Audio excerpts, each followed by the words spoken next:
नमस्कार विद्यार्थियों। अनिवार्य हिंदी के गद्य भाग की महत्वपूर्ण एकांकी उत्सर्ग और संभवतः आपके पाठ्यक्रम में जितनी भी रचनाएं सम्मिलित हैं उनमें सबसे लंबी रचना है, एकांकी है और इसके लेखक हैं। एकांकी का नाम है उत्सर्ग और इसके लेखक का नाम है डॉक्टर रामकुमार वर्मा। यह एक महत्वपूर्ण एकांकी है जो कई तरह से आदर्श और नैतिक बन पड़ी है कि उत्सर्ग का अर्थ क्या होता है? अपने आप को समर्पित कर देना, अपने स्व का त्याग कर देना,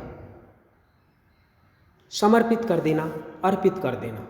तो यहाँ पर कौन किसके प्रति और कितना समर्पित करता है, कितना त्याग करता है, अपनेपन का, अपने जीवन का, अपनी खुद की व्यक्तिगत संवेदनाओं का कितना त्याग करते हैं, ये इस एकांकी को पढ़कर हमें पता चलेगा। फिलहाल हम देखते हैं कि इस एकांकी में कौन कौन महत्वपूर्ण पात्र हैं। डॉक्टर शेखर एक महान वैज्ञानिक। दूसरा पात्र है विनय, डॉक्टर शेखर का सहायक। विनय कौन है? डॉक्टर शेखर का सहायक। दो पात्र तो ये हो गए। एक है छाया देवी, डॉक्टर शेखर की उपेक्षित प्रेमिका। छाया देवी कौन है? डॉक्टर शेखर की जो एक महान वैज्ञानिक है उसकी उपेक्षित प्रेमिका है, यानी कि उनकी प्रेमिका है, लेकिन डॉक्टर शेखर उसे बराबर समय नहीं दे पाता है, उसे प्रेम को सांसारिक रूप से फलीभूत नहीं होने देता है। वह किसी दूसरे कर्तव्यों में खो जाता है और उस उपेक्षित पात्र की बड़ी मार्मिक संवेदना है, वो मार्मिक रूप से इस एकांकी में जो दिखाई देती है, जैसा कि हम आगे पढ़ेंगे। और जो अगला पात्र है मंजुल, डॉक्टर शेखर की पुत्री। सुधीर डॉक्टर शेखर का सेवक है। 1, 2, 3, 4 और 5, ये 5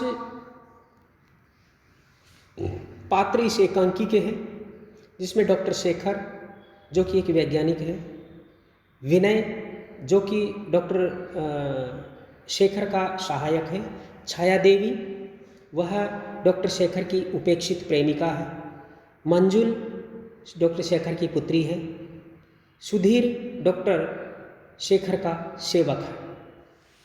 ये पात्र हैं जो इस संपूर्ण एकांकी को आगे बढ़ाते हैं और उसी पर ये कहानी है। लेकिन इस एकांकी के जो केंद्र में है डॉक्टर शेखर है, छाया देवी है, ये महत्वपूर्ण पात्र हैं। देखिए, रात्रि के 7 बजे हैं। अब यहाँ पर लेखक एकांकी प्रस्तुत कर रहा है, तो जो मंच पर जो व्यवस्थाएं हैं, क्योंकि एकांकी महत्वपूर्ण तभी होती है जब वह रंगमंच पर प्रस्तुत की जा सके, अभिनीत की जा सके।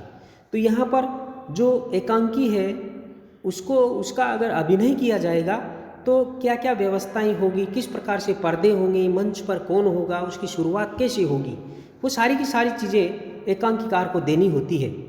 तो यहाँ पर जो डॉक्टर रामकुमार वर्मा है वह मंच के दृश्य को प्रस्तुत कर रहा है कि मंच एकांकी के प्रारंभ का मंच किस प्रकार का है, प्रारंभिक दृश्य किस प्रकार का है।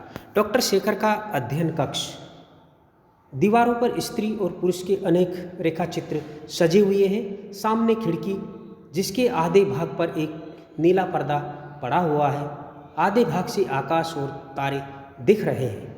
एक कोने में टेबल और कुर्सी, टेबल पर कुछ पुस्तकें और मासिक पत्र हैं। दूसरे कोने में एक चौकोर तख्त जिस पर स्वच्छ वस्त्र बिछा हुआ है। तख्त से हटकर डॉक्टर शेखर का एक एपराटस रखा हुआ है, यानी कि एक यंत्र रखा हुआ है, जिसके निर्माण में वे अनेक वर्षों से यत्नशील रहे। यानी कि ये एपराटस स्वयं डॉक्टर शेखर ने बनाया है। शेखर जो कि इस एकांकी में एक वैज्ञानिक की भूमिका अदा कर रहा है और ये अपराटस उसी ने बनाया है। बड़े प्रयास के बाद, वर्षों के यत्न के बाद, यत्न का मतलब प्रयत्न के बाद, अपराटस में लाल और नीली रोशनी के बल्ब लगे हुए हैं। कमरे में 2 छोटी अलमारियां हैं जिनमें पुस्तकें सजी हुई है। अधिकतर आत्मविद्या से संबंध रखने वाली है, यानी कि आत्मचिंतन से संबंधित है, अध्यात्म से संबंधित है, आत्मा से संबंधित है, ऐसी किताबें हैं। आर्थर कानन डॉयल और ओलिवर लॉज के ग्रंथों का रेक भी वहां पर लगा हुआ है, अलमारी पर रखा हुआ है। कमरे में स्वच्छता और सादगी है। जगह जगह पर अगरबत्ती जल रही है जिनसे धुआं उठकर समस्त वातावरण को सुगंधित कर रहा है। कमरे के बीचों बीच एक मेंटल पीस जिस पर 2 चित्र रखे हुए हैं, एक मंजुल का और दूसरा छाया देवी का। मंजुल जो कि उसकी बेटी है और छाया देवी जो कि उसकी प्रेमिका है, जिसे वो बराबर न तो समय दे पा रहे हैं न प्रेम दे पा रहे हैं। मेंटल पीस के नीचे एक अंगीठी है जिसमें लाल अंगारे दहक रहे हैं। एक और खूंटी पर नीला और को टंगा हुआ है, उसके नीचे लकड़ी का एक पेडस्टल है। एक बेसिन में अंग्रेजी के कुछ कटे हुए अक्षर रखे हैं। पीछे की ओर लगे हुए लाल बल्ब से वे अक्षर चमक सकते हैं। कमरे में एक क्लॉक टंगी हुई है जिसमें 7:15 हुए हैं। जाड़े के दिन है। डॉक्टर शेखर इस समय भी बाहर जाने के वस्त्र पहने हैं, यानी कि बाहर जाने वाले हैं। हल्के हरे रंग का सूट है। उनकी अवस्था लगभग 40 वर्ष है, क्योंकि एकांकीकार को इन सब का हवाला देना पड़ता है।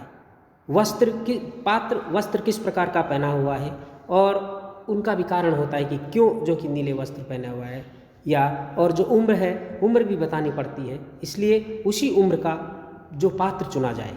लेकिन कार्य करने से वे अधिक आयु के ज्ञात हो रहे हैं। मुख पर कार्यशैली की रेखाएं हैं कि वे किसी समय सुंदर थे। ये उनके नेत्र और कपोल गह्वर से ज्ञात होता है। अष्टभुजी शीशे का बेकमानी चश्मा, बाल कुछ अस्त व्यस्त, यानी कि वैज्ञानिक है और हर समय काम में व्यस्त रहते हैं, तल्लीन रहते हैं, तो उसे अपने बाह्य भौतिक स्वरूप की ज़्यादा चिंता नहीं रहती है। बाल इधर उधर बिखरे हुए हैं।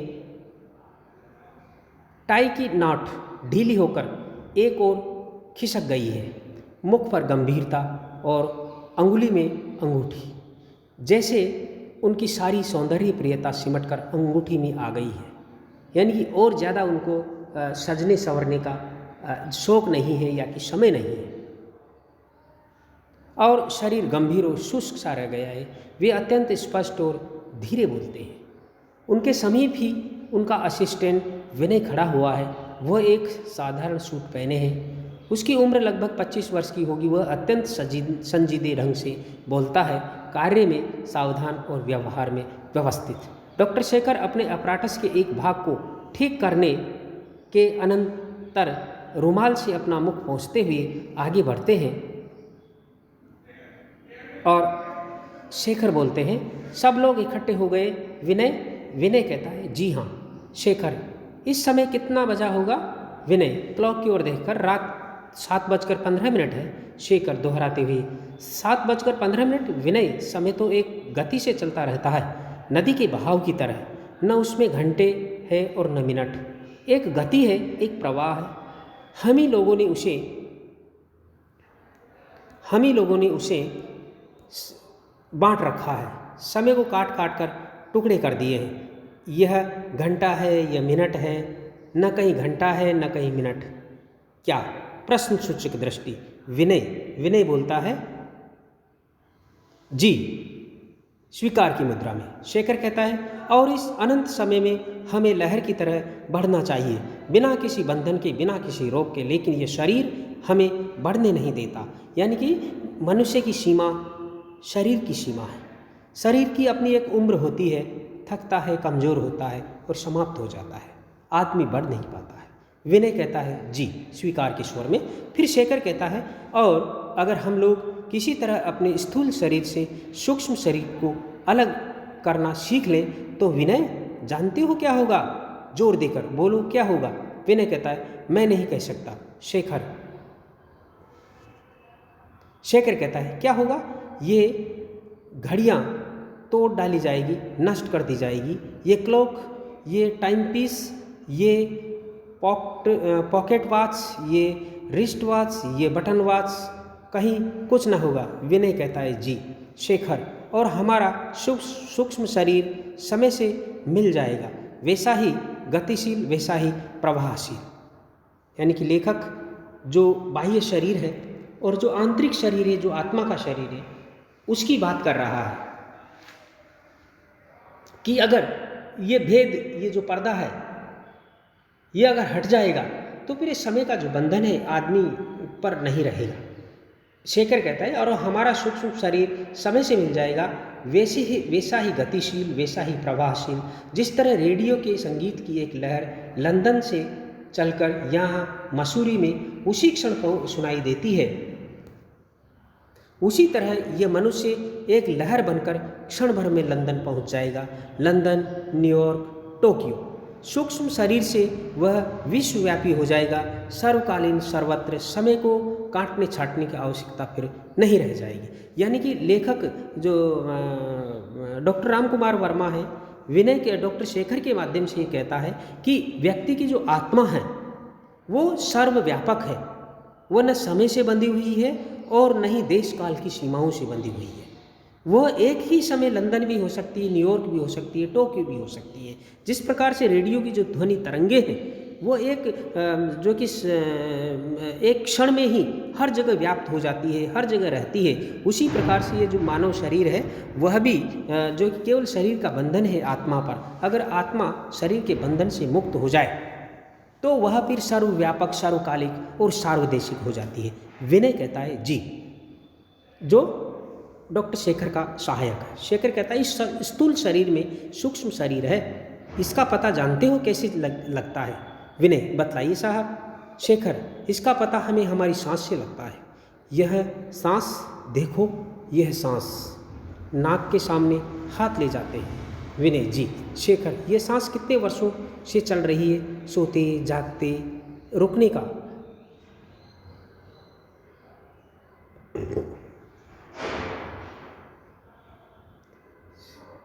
अगला पेज है।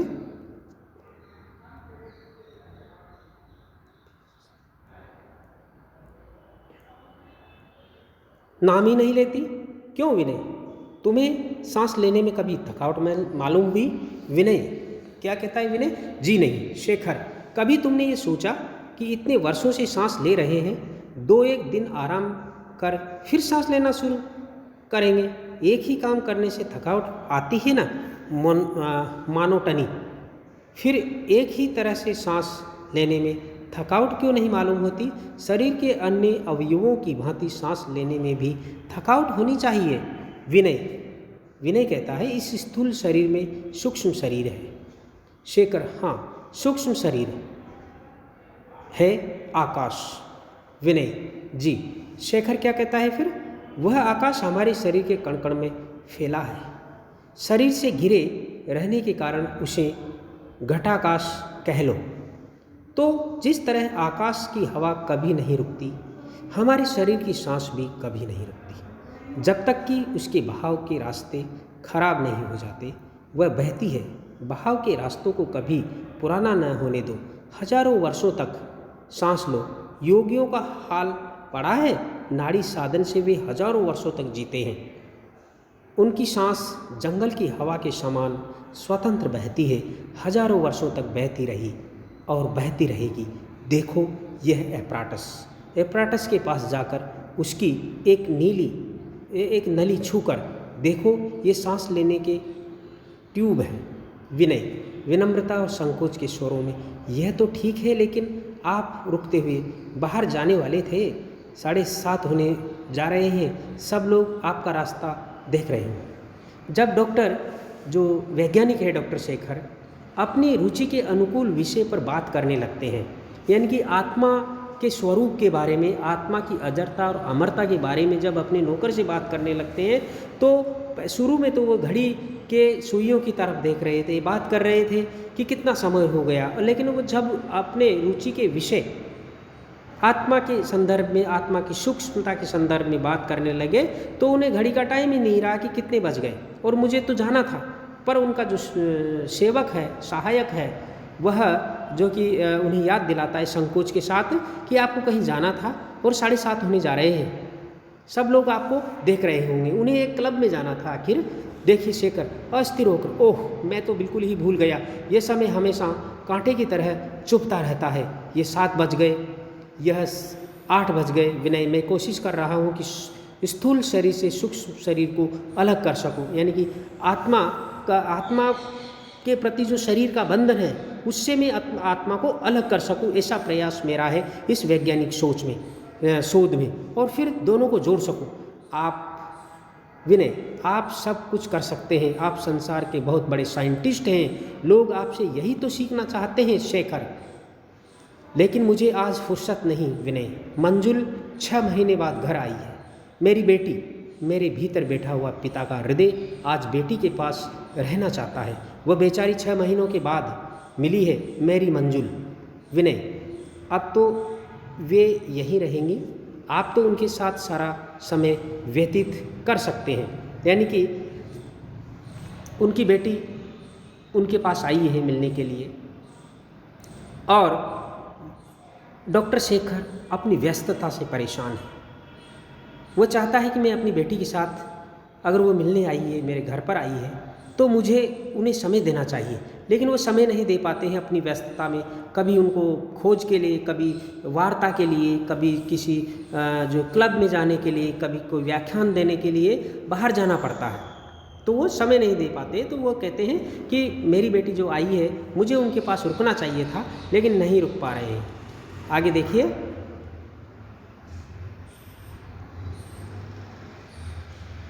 करेंगे, लेकिन 20 रोज़ के बाद आपको कुछ फुर्सत मिली है, लेकिन 20 रोज़ के बाद आपको कुछ फुर्सत मिली है। आपकी खोज के विषय में सुनने के लिए लोग उत्सुक हैं।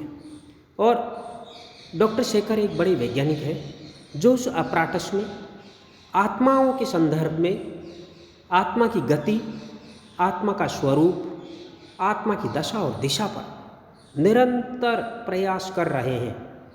और आज उनको कुछ अपने शोध में, अपनी खोज में कुछ नया मिला है, जिसे वो अपने व्याख्यान में दूसरे विद्वानों को, दूसरे लोगों को बताने के लिए जा रहे हैं। इसलिए उसका वो कहता है कि लेकिन 20 रोज़ के बाद आपको कुछ फुर्सत मिली है। आपकी जो खोज है, खोज के विषय में सुनने के लिए लोग उत्सुक है। आपका स्टडी सर्किल उन्हीं पुराने प्रयोगों को कर रहा है।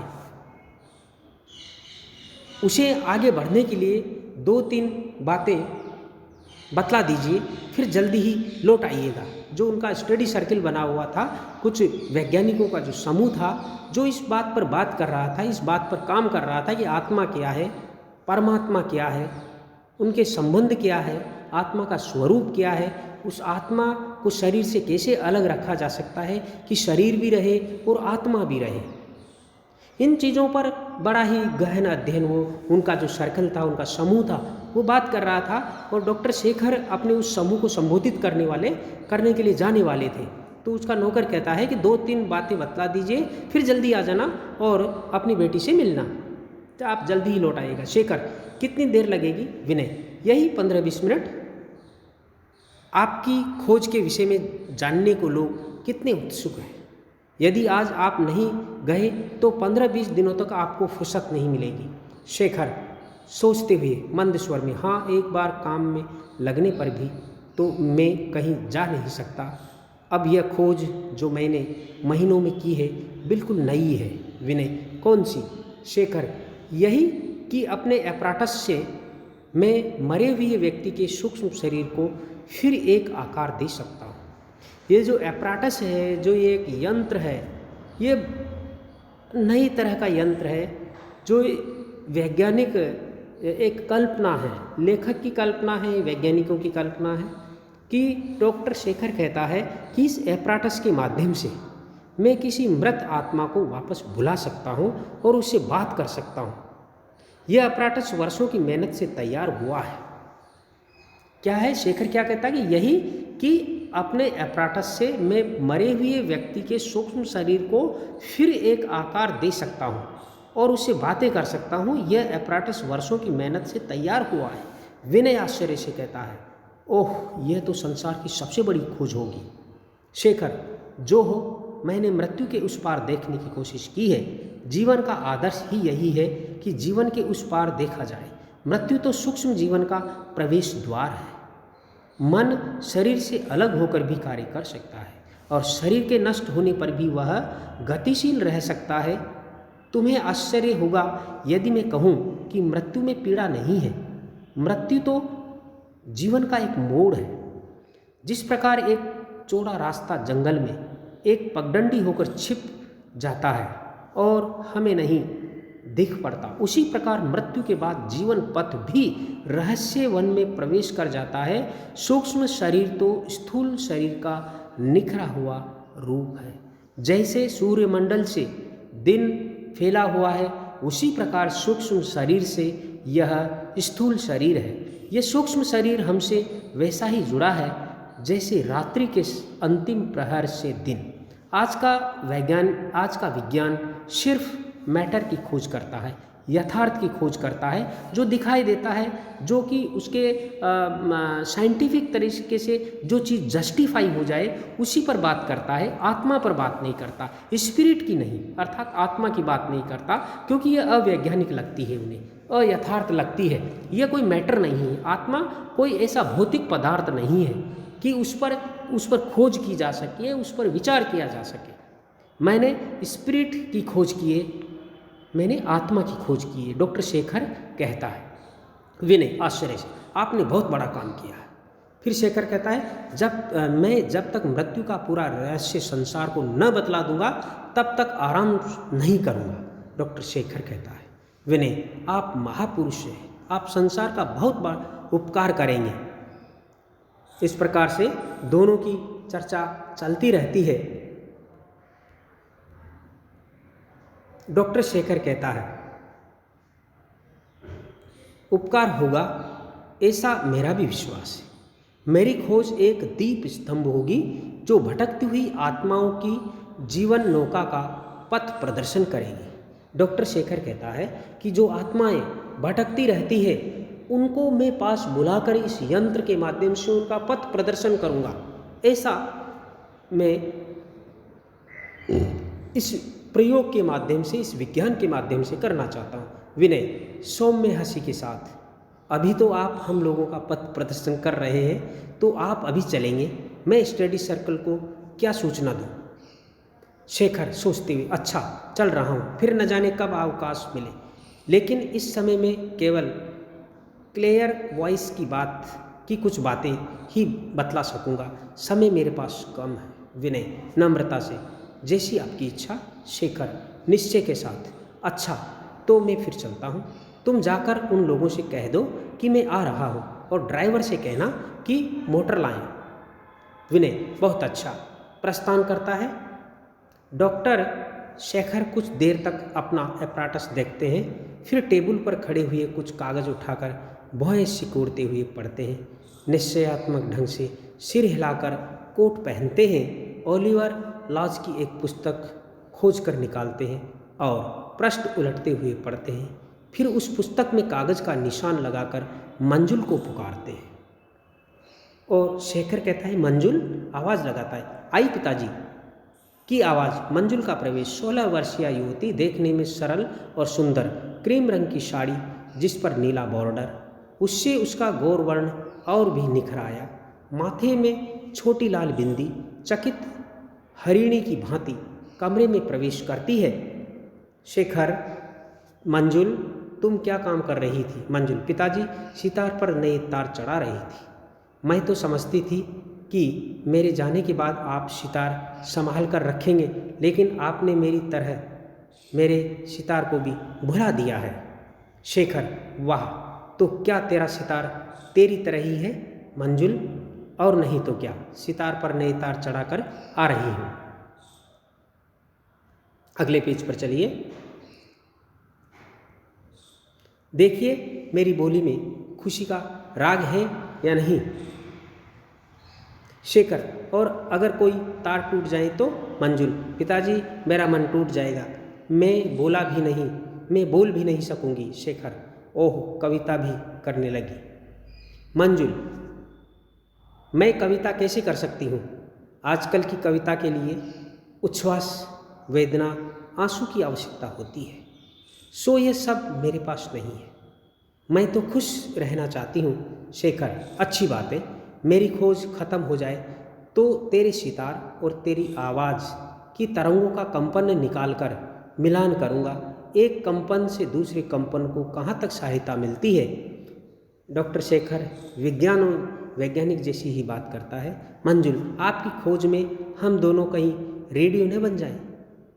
व्यंग्य के साथ कहती है, आपकी खोज में जो है कि हमारा सब कुछ ही मटिया मेट न हो जाए। शेखर, कोई बुरी बात तो होगी नहीं, तू यहाँ से चली जाएगी तब भी मैं तेरी आवाज़ सुन सकूँगा। मंजुल भारी आवाज़ में, आप तो यही चाहते हैं कि मैं यहाँ से चली जाऊँ तो अच्छा है। शेखर मनाते हुए ईश्वर में, वाह, तू ये क्या कहती है? तेरे जाने के बाद इन 6 महीनों से मेरी क्या हालत रही यह मैं ही जानता हूँ। प्यारी बेटी, जैसे मेरा सुख अपने साथ ले गई। काम से लौटने पर जब तेरी याद आती थी तो मालूम होता था जैसे किसी ने मेरे घर से सारी हवा खींच ली है और मेरा दम घुट रहा है। लाचार होकर तेरी याद भूलने के लिए फिर काम में लग जाना पड़ता था। मंजुल, तो इस बहाने आपका काफ़ी काम हो गया। शेखर बेबसी के स्वर में, हाँ हो तो गया, पर मेरी बेटी मंजुल के बिना तो मैं जैसे खुद एक अपराठस बन गया। सच कहता हूँ बेटी, तेरे बिना मुझे अपनी ज़िंदगी भी अच्छी नहीं लगती। मंजुल, तो अब तो आप मुझे कहीं नहीं भेजेंगे? शेखर, कहीं नहीं, तू तो खुद अपनी माँ की सहायता के लिए नौकरों को साथ लेकर पूरी चली गई, नहीं तो क्या मैं तुझे जाने देता? तेरी इच्छा देखकर मैं चुप हो गया, नहीं तो क्या मैं अपनी बेटी को कहीं जाने देता? मंजुल कहती है, तो आप अभी कहाँ जा रहे हैं? शेखर, मैं थोड़ी देर के लिए बाहर जा रहा हूँ, अभी आ जाऊँगा। वात्सल्य से, प्रेम से, मंजुल अभी आ जाऊँगा। मंजुल कहती है मुंह बनाकर दुलार के स्वर में, पिताजी मैं भी साथ चलूँगी। शेखर, साथ चलेगी? अच्छा चल, सोचकर, लेकिन नहीं, तू मत चल। मंजुल, 6 महीने बाद आई हूँ, फिर भी साथ न चल? शेखर कहता है, मैं तुझे अपने साथ ज़रूर ले चलता। मंजुल, लेकिन मैं स्टडी सर्किल में जा रहा हूँ। मंजुल, कैसा स्टडी सर्किल? शेखर, मैंने जो खोजें की है उनके भिन्न भिन्न रूपों पर काम करने के लिए मेरे कुछ विद्यार्थी हैं, उन्हें आगे की बातें बतानी है। मेरा असिस्टेंट खबर देने आया है कि मैं आ रहा हूँ, तब तो जाना ही पड़ेगा। मंजुल, मेरे साथ जाने से क्या आपका जाना रुक जाएगा? मैं अगर आपके साथ चलती हूँ तो क्या नुकसान होगा? शेखर समझाते हुए, रुक तो नहीं जाएगा, लेकिन देख ये मेरा एपराटस, इसे मैंने वर्षों की मेहनत से तैयार किया है। अगर इसमें कुछ गड़बड़ हो जाए तो मंजुल मेरी सारी मेहनत खराब हो जाएगी। यह मेरे सारे जीवन की तपस्या है, मैं इसका एक कॉर्क भी इधर से उधर होना नहीं देख सकता। तू यही रह मेरे एपराटस के पास, मैं खुद इससे अलग होना नहीं चाहता। कहीं तेरी पूछी उछल कूद पर कुछ तोड़ फोड़ दे तो मैं कहीं का नहीं रहूँगा, यानी कि बिल्ली इसके ऊपर गिर जाए तो ये तोड़ फोड़ दे। मैंने इसको बड़ी खोज के बाद, बड़ी मेहनत के बाद, बड़े अनुसंधान के बाद बनाया और निर्मित किया है। ये एपराटस मेरे लिए बहुत बड़ा वैज्ञानिक यंत्र है। मंजुल, मेरी सारी मेहनत बेकार हो जाएगी। मंजुल बुरा मान जाती है, आप मेरी पूछी को गाली देते हो, वह ऐसी शैतान नहीं कि आपका एपराटस तोड़ दे। वह भी तो एक वैज्ञानिक है, खोज में लगी रहती है। दूध दही जैसी पवित्र वस्तुओं की एपराटस कि वो कहती है कि मेरी जो बिल्ली है उसे तुम गाली नहीं दे सकते, वो तुम्हारे एपराटस को नहीं तोड़ेगी, आप उसे गाली मत दो। वो भी तो खोज करती रहती है, वो भी तो वैज्ञानिक है, वो कहाँ दूध रखा है, कहाँ दही रखा है, ऐसी पवित्र चीज़ों की वो खोज करती रहती है। एपराटस के पास जाने से उसे अपनी चीज़ें तो मिलेगी नहीं, इसलिए वो वहाँ जाएगी नहीं। शेखर हाथ जोड़कर, धन्य है तेरी पूछी, लेकिन मेरा एपराटस मंजुल बीच में ही। आपका एपराटस इससे होता क्या है मंजुल? शेखर कहता है, मंजुल इस एपराटस से मैं क्या नहीं कर सकता। इसके द्वारा मैं मरे हुए आदमी के सूक्ष्म शरीर को एक आकार दे सकता हूँ। मंजुल कुछ शंकित होकर, मरे हुए आदमी को? शेखर, हाँ, मरे हुए आदमी से बात कर सकता हूँ, बातें कर सकता हूँ। मंजुल कहती, क्या बातें कर सकते हैं? शेखर, डॉक्टर शेखर कहता है, हाँ, यह काम संसार के किसी वैज्ञानिक ने नहीं किया, मेरे हाथों यह पूरा होना चाहता है। मैंने मनुष्य की मृत्यु का रहस्य खोज लिया है। मरने के बाद यह बोलने वाली चीज़ क्या हो जाती है? शेखर क्या कहता है अपनी बेटी से? हाँ, यह काम संसार के किसी वैज्ञानिक ने नहीं किया, मेरे हाथों यह पूरा काम होना चाहता है। यानी कि यह जो मृत व्यक्ति से बात करने का जो हमने वैज्ञानिक अनुसंधान किया है, ये मेरे ही हाथ से पूरा होगा। मैंने मनुष्य की मृत्यु का रहस्य खोज लिया है। मरने के बाद यह बोलने वाली चीज़ क्या हो जाती है?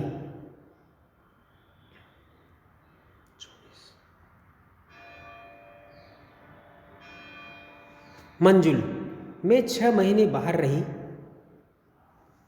मुझे क्या पता था कि पिताजी ने संसार को ही बदल दिया।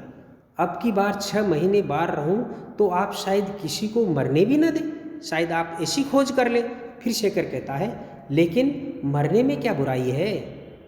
मैंने तो ये सिद्ध कर दिया है कि जो मर गए हैं वे वास्तव में मरे हुए नहीं हैं। मैं इस यंत्र के माध्यम से उन्हें जिंदा कर सकता हूँ, उनसे बात कर सकता हूँ। मंजुल अधिकारपूर्वक कहती है, तब तो मैं भी यही सिद्ध करूँगी कि जो जी रहे हैं वे वास्तव में नहीं जी रहे हैं। शेखर कहता है, शैतान लड़की है, तू हंसी समझती है, लेकिन यह तय बात है कि मृत्यु का रहस्य खोजने के बाद मृत्यु का भय जाता रहेगा।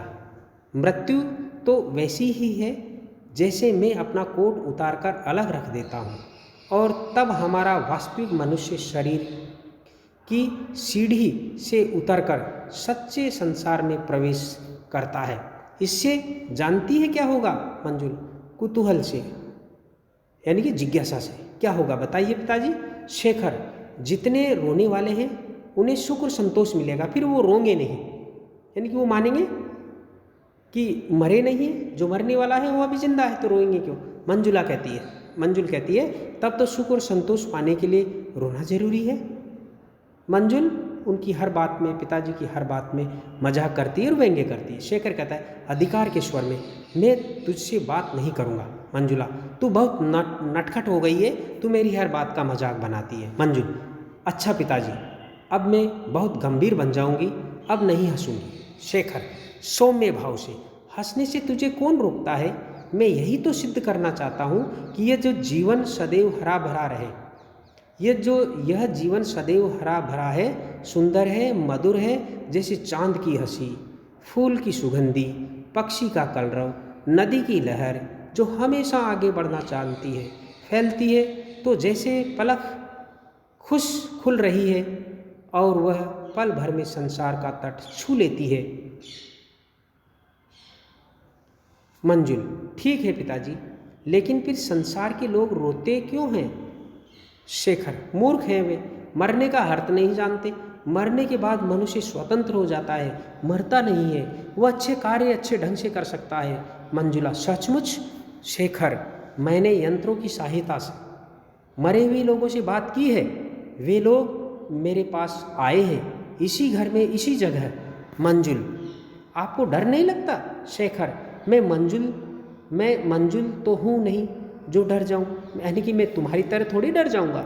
मंजुल, लेकिन पिताजी, मरे हुए लोगों से बातें करने में कैसा लगता है? शेखर कहता है, बहुत अच्छा, जैसा तुमसे बातें करने में लगता है। मंजुल, वाह, तब तो मेरे मरने और जीने में कोई अंतर नहीं रह जाएगा। चलिए इस चर्चा को हम यहीं खत्म करते हैं और शेष हम उत्सर्ग का अगला भाग हम अगले व्याख्यान में करेंगे। अगली चर्चा इसी पर होगी। धन्यवाद।